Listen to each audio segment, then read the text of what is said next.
And hello and welcome back to Golden Deer in this fantastical world of fantastical stuff and stuff. So, let's continue. We have a bunch of supports I did not feel like doing last time, so let's jump into those. Hey, Coco, how do you do? Happy! What in the world has gotten into you? That is a fantastic way to start the day. Thank you, Happy. Don't need to be jealous. There's plenty to go around. Happy, it would be easier to understand you if your mouth was less stuffed. Kindly finish what you are eating and then say your piece. My pleasure. Nothing better than fresh pastries. You sure you don't want one, Coco? It's not about whether I want a bun or not. It's about your atrocious manners. Walking around with your arms and jaws stuffed full of unwrapped pastries? There are crumbs all over your lips, your clothes. You've left a trail of them behind you. Unacceptable! Hey, I paid for them. I can eat them however I want. Sure you don't want a bite? If you don't have any, I'm just gonna eat them all. You have to try them fresh out of the oven if you want the full effect. Pretty soon they'll get cold. I'm inclined to agree with her. Just in general and basically everything she said right now. Oh, I'll explain in noble speak so you understand. They have a crisp, oven-browned exterior and a sophisticated, spongy sweetness lying within. Not... Not interested? That's fine. More for me. I was going to say, not so fast. Spare one for me, but only because you insisted. It would be rude of me to decline an offering made in good faith. One must mind one's manners. Such an excuse. You're really dragging this out. Here, I'll make it easy for you. Open up. Wait, don't you... Not bad, right? I could not, in good conscience, acknowledge this as anything but delicious. Now you have crumbs all over you, too. Your form could use a little work. Next time, stuff the whole thing in your mouth at once. That's the proper way to eat a snack like this. Delicious. If you ate this at some stuffy party, cutting it into sensible little bites, the experience would be ruined. I see your point. There are more types of dining in this world than I was ready to allow for. You've won me over. Let's eat them while we head to the cathedral and litter the ground with crumbs.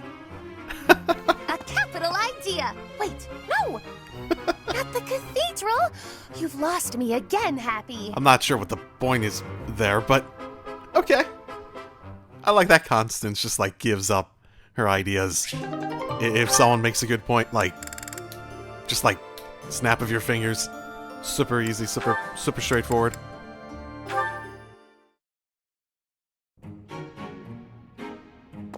Hilda, be a dear and spot me some gold, will ya? Slow down, Balti. That was fast. You can't be asking for money without so much as a hello. You're kidding, right? Kidding, yeah. Thing is, I was deadly serious. I don't joke about matters of gold.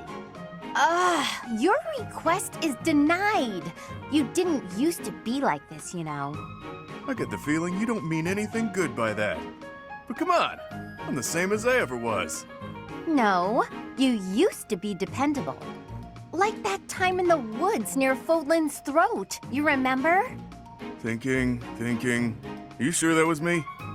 Yes. I had told Holst I wanted to go on a walk in the forest. Holst never could tell you no. Few can. Anyway, when the three of us got there, a horde of monsters appeared. I started wailing. Then what happened? My brother started hitting one of the beasts with a wooden sword. You hoisted me over your shoulder. Holst told you to get me to safety even if it killed you. So you ran the whole way from the forest to the estate with me on your back. Ah, I remember it now. Toughest run of my life.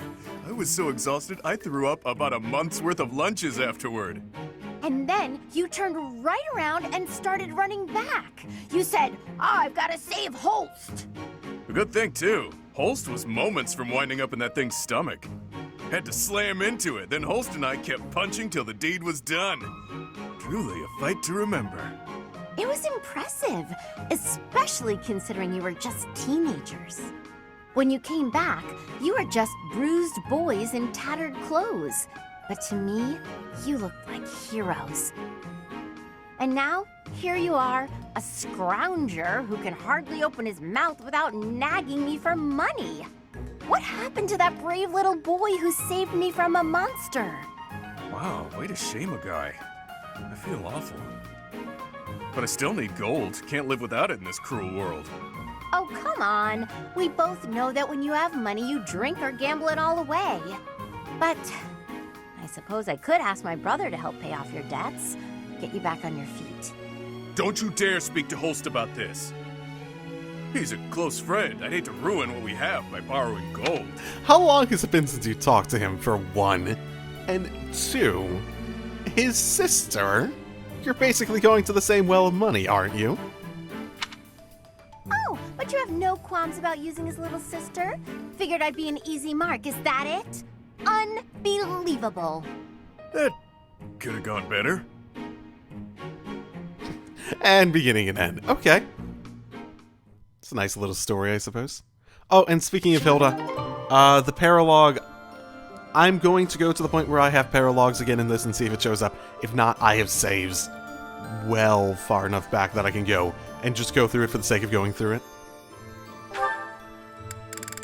I want to save the Emil stuff for last. Hey, Alois, tell me another story about Captain Gerald, will you? I've told you so many. I don't have an endless supply, you know. There is one that comes to mind, however. That time the captain nearly killed me. Yep, this is story time, the episode. What? What did you do? Well, it wasn't that I had done anything wrong. That wouldn't be much of a story, would it? No. We were at an inn making merry. Suddenly, the other guests began to gather around the captain. They wanted him to put on a show, to entertain them with his skills. Oh, I get it. They figured his aim would be great even while drunk. That's right. He had a hatchet, and they asked him to hit targets with it. A hatchet, huh? I guess a dagger would be too easy. This is the story of how he almost killed him, right? Indeed, indeed. Then the captain tells me, put this apple on your head and stand over there. Ah, so he could knock it right off, huh? Presumably. That was the idea, but the hatchet fell short of my head, nearly striking me square in the chest. If I hadn't gotten out of the way, that inn would have been my grave. I knew it. That's our captain. So clumsy sometimes. True. Injuries take their toll on a man's dexterity. Oh, so that's why? I just remember him saying his hands were no good for finesse. Well, regardless, a master swordsman, that Captain Gerald. He used the lance. What are you talking about? Even with the hatchet, now that I think of it. I never saw him miss in the training yard. Really? Seems unlike him to miss that apple, then. Yes, it just dawned on me. Throwing that hatchet, he shouldn't have missed so badly. Well, he was drunk, right? Do you think maybe he was secretly angry with you? I'm not sure. What if the captain was, in fact, trying to kill me? What if his instincts are so based on trying to kill the person he's throwing stuff at that he's no good at throwing away from killing someone? Ha! No way. He must have known you would dodge the throw in time. Horsing around at the inn, deadly serious on the battlefield. Sounds just like him, doesn't it? Yes, certainly an eccentric man. Sometimes, Leone, you quite remind me of him. Which probably is a good thing in her eyes, at the very least. At the very least.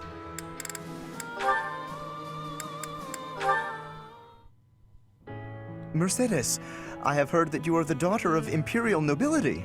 Is that the case? Whoa, everything's soft. They can live happily ever, blah, blah, blah, blah. It is. Woo. And you have a crest as well. Is that not so? Again, it is. Why did you not tell me? I was under the impression you were a commoner. I didn't mean to hide it from you, but you never asked. Besides, I am considered common now. I don't care to flaunt my noble past or my crest. I have no desire to return to that status. Then, if I may speak hypothetically a moment, does that mean that if a nobleman were to offer you his hand in marriage, you would decline? Oh boy. Not at all. That's a separate matter entirely. I never really got a romantic thing between them. There's sort of like a, Lawrence might be learning a lesson from her sort of thing going on, but... Even if I were to fall in love, regardless of their social status, I'm not looking to marry right now. What a relief. Forgive my rudeness. I am merely envious of your flexible outlook. It is a posture that I might very well adopt. Not to say that I hang upon your every word, of course. You mean in terms of love and marriage? Precisely. Status should be no impediment to love. But if you marry a woman who isn't a noble, then haven't you neglected your duty? Not exactly, no. What I said was that my marriage must benefit House Gloucester. So long as that holds true, the bloodline of my partner is actually irrelevant. For instance, if she bore a crest and was at one time considered noble...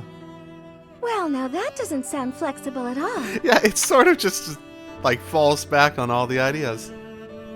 Whatever. How can you know if someone will benefit your family? Would you investigate her before allowing yourself feelings?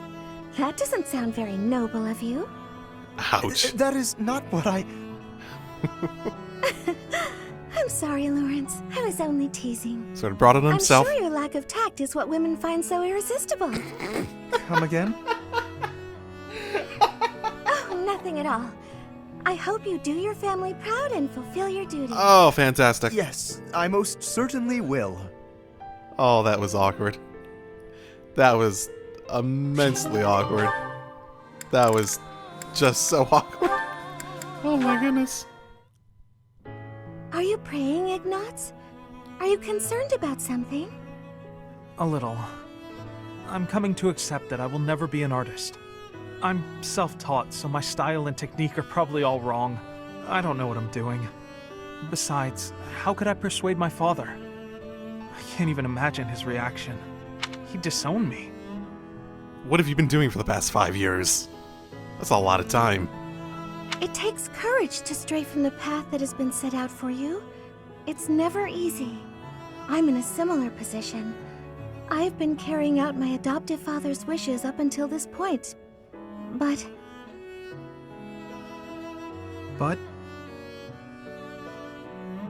It's never a bad thing to have dreams. That's how I feel, at least. I can't imagine a life in which I'd given up on my dreams. How could anyone find happiness in that? Even with your father's demands, you can still work toward one small dream at a time. You know, I suppose you're right. My dream of being an artist gives me the energy to go on. You're really wise, Mercedes. Oh, goodness. That's not how most people would describe me. I just don't want you to give up on your art. Besides, I genuinely do want to see your painting of the goddess. Really? I'm pleased to hear you say so. You said you're in the same position as I am. What did you mean by that? My future has been decided for me as well. I'm to be married off to a nobleman. Really? Okay. I'm guessing you could just... Who adopted you? I guess I don't know that much about the kingdom's nobility. What?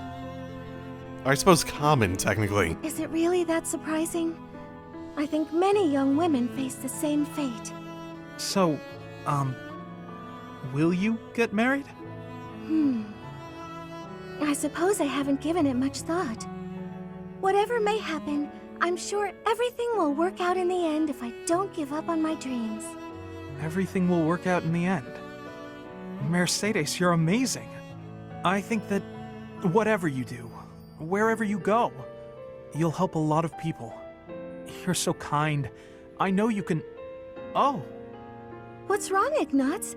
You have a strange look on your face. For my whole life, I've wanted to paint the goddess, but I never could.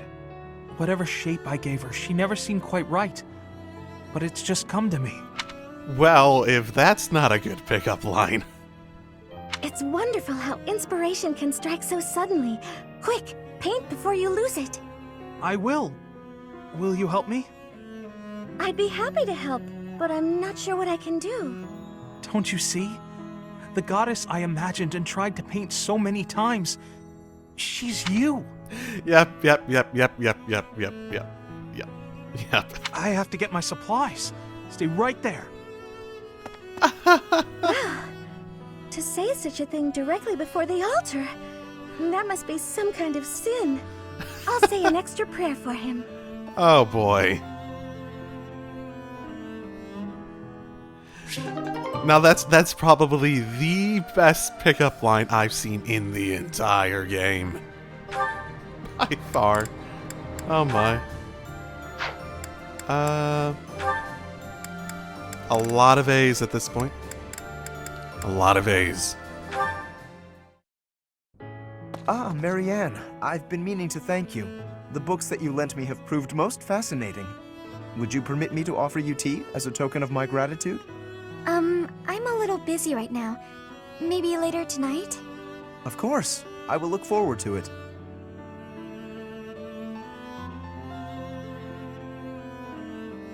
Thank you for inviting me over. Certainly. Thank you for coming. Oh, and please, relax. This is no formal occasion. Oh, this tea tastes so good. Doesn't it just? Oh, this is my absolute favorite. I'm pleased you like it. This pastry may suit your palate also. It is commonly paired with this tea in my homeland. Ah, it's sweet. It complements the astringency of the tea. You have exquisite taste, and there is plenty more where that came from. We simply must do this again. She has such amazing taste, she knows a word I don't even... Astringency. I don't think I've ever heard that word before. You want to spend more time with me? Naturally. Well, that's... Actually, there's something I need to say. Yes? What is it? I've been keeping this from you for a while. It's about my crest. It's just terrible. Have we? Please, that's quite enough. We haven't learned that, have we? Oh. You're trembling. If uttering this secret hurts you, then I have no desire to hear it. It's just... Your smile is a greater gift to me than any truth. Whatever you have hitherto concealed, I am certain it is essential to you, and I do wish to know it. But not until the day arrives when you can tell me with a smile on your face. I am not the sort of man to prize my own knowledge over others' happiness, you know. Besides, the mystery is part of your charm. You're funny, Lawrence. There, that's what I mean. Your beauty has always captivated, but that smile truly warms my heart. This is the first time I've smiled in so long, and I have your kindness to thank for that. As I've said, you are perfect just as you are. But I suppose I can take a little credit. Oh, yes, boy. Your radiant smile shall illuminate all the world. With me by your side, you will not be able to help it. I'm looking forward to that.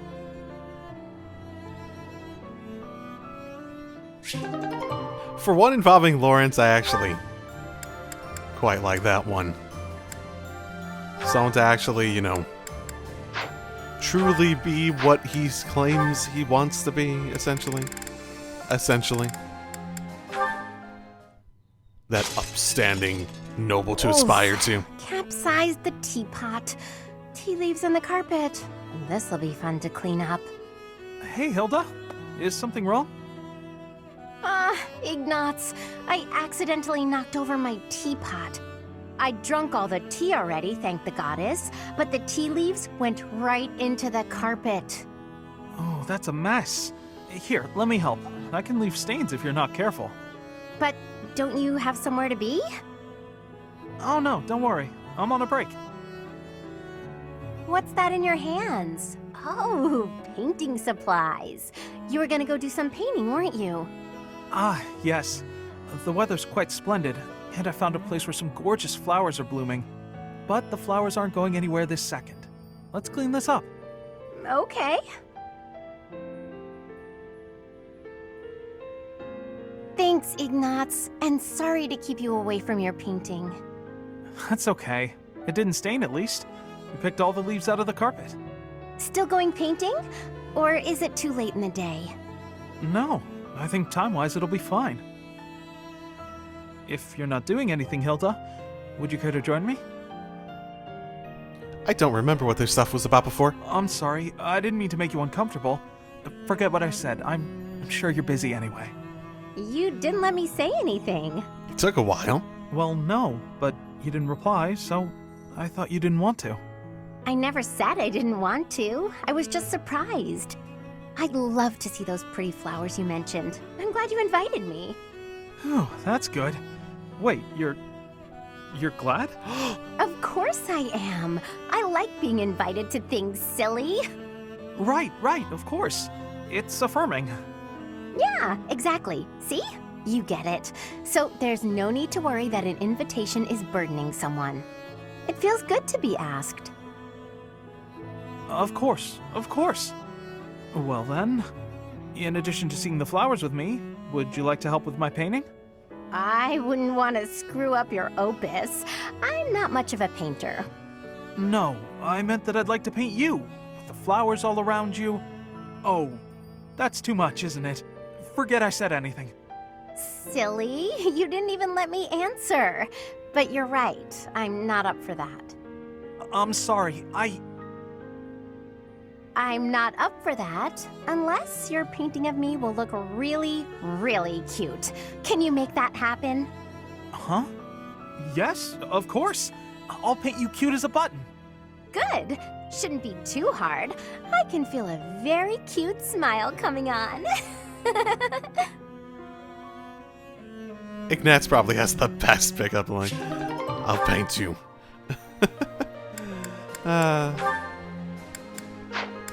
Okay, just the Emil ones left. Sure, let's go. Hello, Professor. What brings you here? Fancy a bit of fishing? No, I never, ever will. Are you looking for help with something? Ah, no. Your eyes tell a different story. You know, I can hardly go fishing without thinking of old Gerald. He and I would just sit here, casting our lines again and again. I'm no better at it now than I was then. Not a single nibble. Well, maybe if you were a little quieter. Just like your father. You know all the tricks of the fisherman's trade. Yeah, I don't think that's a trick of the trade. I think that's common sense. I was hopeless at it, but he was a master. In the time it took me to catch one fish, he could fill his basket to the brim. You know, talking to you, I'm feeling very nostalgic. Why don't you join me? We can trade some stories about the old man. Sure, why not? I'm not gonna fish, but... We spoke before about how Gerald never seemed to age, right? We did! Once, when he was drunk, he let the secret slip. Really? He said he'd had an infusion of crest-bearing blood, and it had greatly extended his life. Wait, what? Infusion? You're kidding, right? Well, we'd both been drinking. I figured he was joking, so I just laughed it off. Then I asked him his age. He said he'd stopped counting after he hit 100. And he was telling the truth. In those 20 years he was away, he didn't age a bit. An incredible person, to be sure. And I probably don't know the half of it. Actually, I'd like to ask you something about Gerald, if you don't mind. When Gerald was away from the monastery, what was he like? I don't know. He did nothing but drink. Oh my. In other words, he was exactly the same. What a great dad. When I was his squire, he was always hollering for a drink. He just wouldn't put a cork in it. But on the battlefield, he was unequaled. That's why people used to call him the Blade Breaker. I have to say, right now, fishing with you, it really takes me back. This feels just like the good old days, when Gerald was sitting alongside me.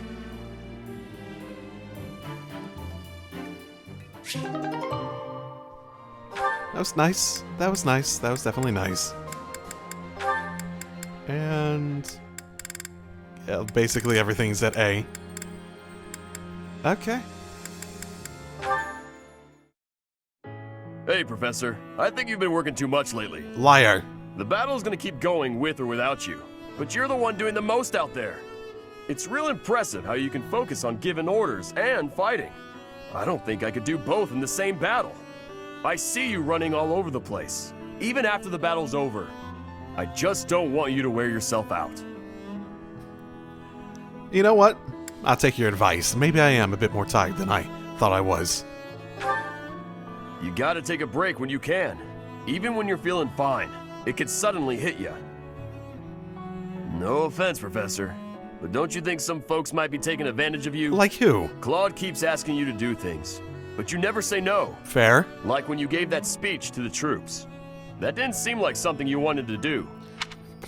What was my speech? I just stood there silent and was like, hurrah! And end speech. I know you gotta follow orders on the battlefield, but you shouldn't have to do things off the battlefield if you don't wanna. Yeah, you've done things like that too. What do you mean? Like studying? Sure, it's not my favorite thing in the world, but that was to keep my little sis fed. I had good reason for it. I mean, people typically don't do things without good reason. There are obviously examples of that not being the case, but you know. The same, huh? I think I get what you mean. You do things you don't want to do for the sake of everyone else. That's real noble of you, Professor. I guess I can't get in your way if you're doing it for the right reasons. Okay then. I'm gonna keep trying to do my best. But now, I'm gonna do it for you.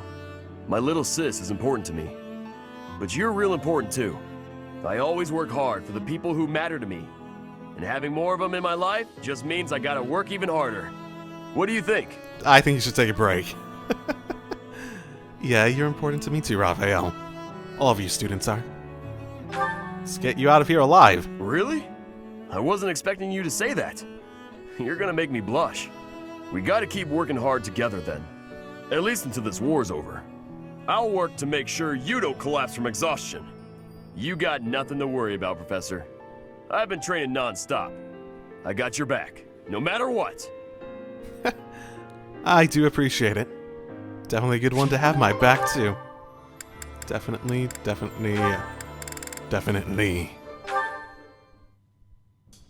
Do you have a moment, Professor? I need to speak with you. Sure. Thank you so much. This is what I wanted to address. This letter from my adoptive father just arrived. Ah, is this the thing you're talking about with Ignatz? Adoptive father. Oh, have I not mentioned him? He's the reason I first came to the Officers' Academy. He's also the one who dragged me from the church where I was living, just so he could use my crest. Oh, fantastic. So, Rai, you did grow up in a church. So is he a noble, technically? Or did someone just come by and be like, yeah, she is a crest. Let me adopt her. I want her as part of my family. I don't understand. My crest does not yet belong to a house, so he plans to use it as leverage to marry into the nobility. He's a very greedy man who was a roving merchant before adopting me, but now he's in the capital. This letter says that he's finally arranged to marry me off to a wealthy noble. I know he's just thinking of himself, but can't he see that this isn't a priority when we're at war? Yeah, more reasons that this sort of war was inevitable. Sort of situations like this being just ridiculous. Maybe the poor... No, I generally agree. It's a bit ridiculous. On more fronts than her. I don't know what to do about this proposal. Just reject it. Will you accept? What is your plan here? I can't see any way around it, so I fear that I must. You're a grown adult. You're not possibly obligated, and you want to even work for the church, right? How is that? So you want to work for the church? I'm pretty sure it's not like even if you get like expelled by the kingdom for some reason, you couldn't do that. Basically, even if that was the sort of thing. I just don't want to let go of the life that I've made for myself. I know it's not what my heart wants, but I don't have the strength to say no. What does your heart want? I believe I've mentioned this before, but I want to work in service of the church. Well, I suppose it doesn't necessarily have to be the church, but I want to help those in need. If I were to marry a noble, I think it would be difficult to realize that dream. Then decline. It's such an obvious answer. Do you just not have the willpower? Is that what you're saying? It's just, I've always allowed myself to follow the whims of those above me. I convinced myself that everything in life was at the will of the goddess. I was blind to reality. I believed it was her will to both pull me from the church and guide me to the officers' academy. The decision to enter this war was the first time I acted of my own free will. How did that feel? My adoptive father opposed this decision, but I somehow managed to convince him. Still, I couldn't free myself of him completely. This letter is proof of that. It's not that I'm scared of him, but there is something that worries me. Severing your ties? How close are you? How close are you to him, really? I knew you'd understand, Professor. I've sat down to write a reply several times, but I can't muster up the courage or the words. I was hoping you could provide me with the encouragement I need. Why reply at all? If I don't, he'll go ahead with the arrangement. But you have to be there, right? It's not like he can go and try to arrange like a marriage, but if you don't accept it, if you don't even fucking show up, he can't like just marry you without you even being there, without your consent, right? Right, game? Right, fucked up world of nobility? That's definitely not a thing people can do. Probably, maybe, I hope not. I suppose I must aim toward cutting him out of my life completely. Okay. I think that may have been just the push I was looking for. Okay. I'll tell him the truth. That I found a life worth pursuing, and I must decline the proposal. Maybe I should tell him I've fallen for someone else. And who might that be? Ignat Lorenz? Why, it's you, Professor. Isn't that obvious? I'll take that as a joke. I wouldn't say obvious. I'm just teasing. Now I'm off to write this letter and stand my ground. Thank you for your encouragement. Well, if he really wants status, having his daughter married to the, what are we gonna call it? The, vessel of the goddess would probably be pretty high up on that list. Probably.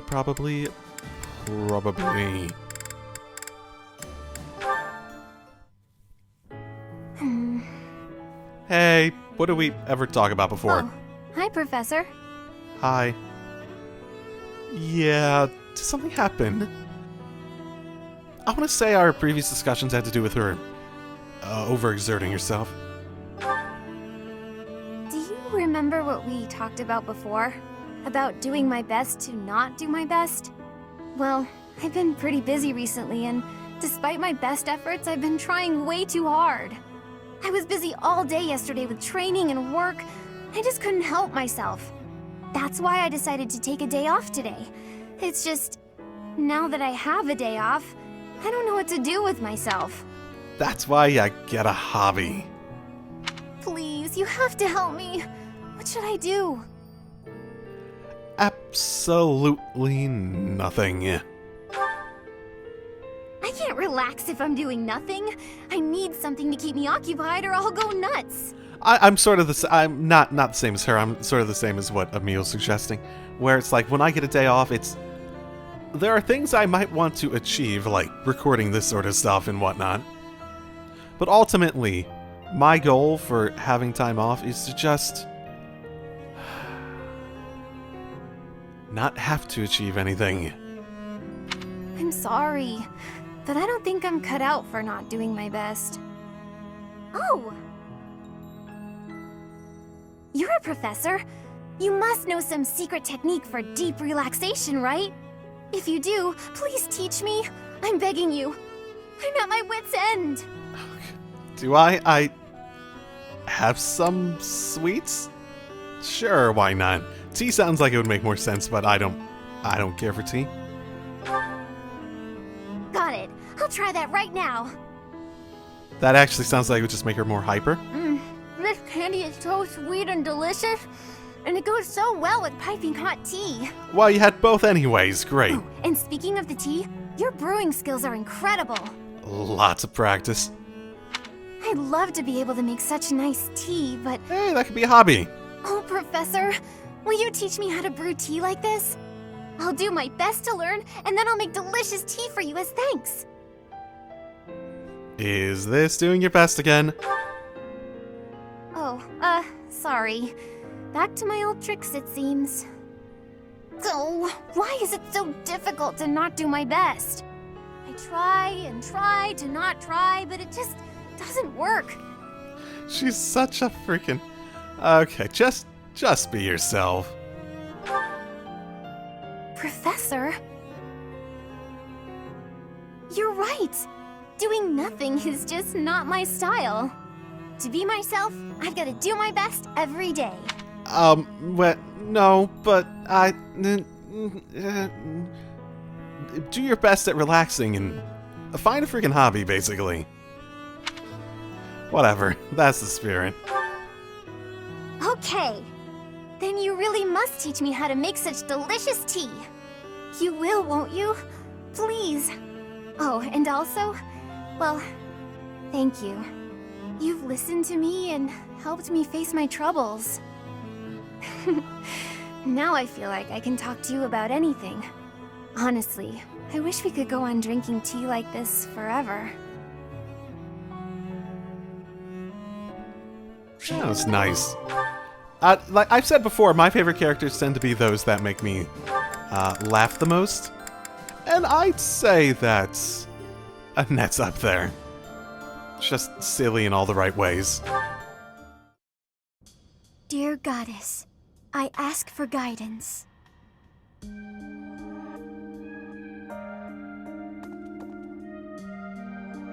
Professor, you're always watching over me, aren't you? Well, there was a bit of a gap, but sure. You're my student. I want you guys to be happy and safe. I've spent my entire life avoiding people. Speaking to others was so difficult for me, so I made a point to always be alone. Animals and the goddess were the only ones I could really open up to. Do you remember the time you asked what it was I prayed for? And you said thanks and protection, correct? Yes, but that wasn't the case. Back then, I felt that my life served no purpose and that I was nothing more than a burden. In truth, I was begging the goddess to take me to her. Ooh. That was my daily prayer. Ooh. But now I fear the idea of dying and being left alone. I have friends who accept me for who I am now, in spite of my crest. And I have you watching over me.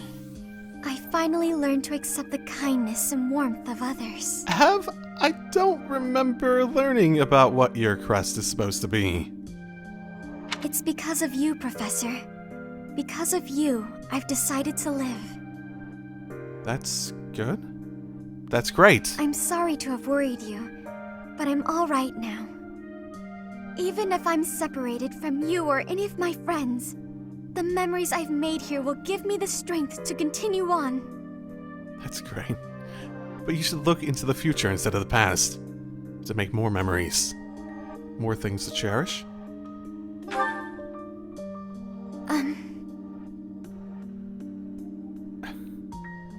From now on, we'll look to the future. Together. Oh, I'm sure I'll have the strength to move forward if we're together. That was forward. I'm gonna assume Emil meant it more along the lines of together as a class, or something like that. Technically. Hey, Claude. Oh, hey there. What are you doing up at this hour? I don't know. I could ask you the same question, and I can't help but feel as though I've had this conversation before. My brain's just busy. Thoughts keep going around and around in there, and meanwhile my eyes are wide open. At times like this, I like to gaze up at the stars to clear my head. I've been that way since I was a kid. Looking up at the big starry sky makes my dreams feel small, which makes it feel like I can actually make them come true. I didn't believe in gods when I was a kid. Maybe that's because the night sky took their place for me. Hey, Teach. Will you talk with me a while? Yeah, sure. I bet you figured this out, but I wasn't born in Fodlan. Yeah. Where I come from, the people of Fodlan are looked down on as cowards. Technically, that cowardice runs in my veins. On my mother's side, anyway. That's why the people who were around me when I was growing up thought of me as an outsider. Yeah. That definitely does follow based on what I've put together about you. Interesting, though. I didn't know cowardice was genetic. I'll have to keep that in mind. But I don't believe the people of Fodlan are cowards. That kind of perspective is just based on ignorance. The person from Fodlan who I know best is my mother. She fell in love with a man from the wrong side of the border and had the guts to leave home to pursue that love. I always threw that in the faces of anyone who tried to make a fool of me. My mother is proof the people of Fodlan aren't all cowards. Just saying that doesn't achieve anything, though. I need to destroy the prejudices that have taken root in my homeland. That's why I came here, to see Fodlan with my own eyes. I thought I might be able to find a new perspective that could help me change things. And what did I find? That the people here view anyone who's an outsider as a beast of sorts. I was shocked. Even though our cultures and beliefs are completely different, our two lands have that much in common. Ah, people. One lesson to learn is that people tend to be horrible. Yep. In a lot of ways, that's probably the biggest one. People tend to make those sorts of assumptions. Ego. Whether it's ego, money, whatever else that's driving it, it's pretty common throughout history. That's when I realized the only way to change things is to bring the whole world together and start anew. That's the dream I've been working toward since I first entered the Officers Academy 5 years ago. To unify the Alliance, and then all of Fodlan, and to bring a new set of values to this new land of mine. After that, I'd expand that vision to the rest of the world, break down the walls, and let a new perspective come rushing in. Start all over. Do you think that's just a crazy pipe dream, or a brilliant ambition?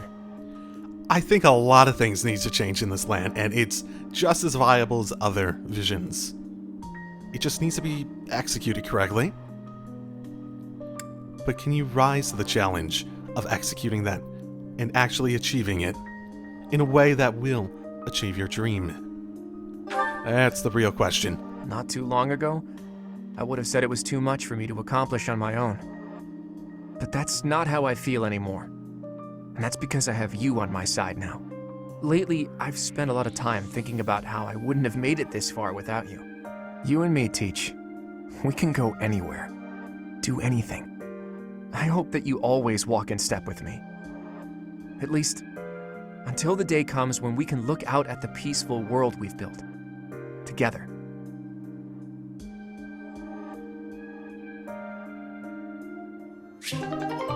Uniting Fodlan, though. I wonder if he ever had a plan for how to do that. 'Cause, yeah, hard to imagine that happening without a war. Basically, he has a lot of the same conclusions that Edelgard came to. just a bit of a different perspective on what sort of options he had in front of him. That's what it feels like. He has a bit more... He has a bit different, a bit of a different set of priorities, and a different solution to said problem. But I really do think him and Edelgard could have gotten along really well. If either of them was willing to talk to one another. Both of them were just like, gotta keep my secrets. Like, legitimately, there was a point when Claude was just like, you have to swear to dedicate yourself to my causes if I'm even going to tell you about it. There was a point when he was like that.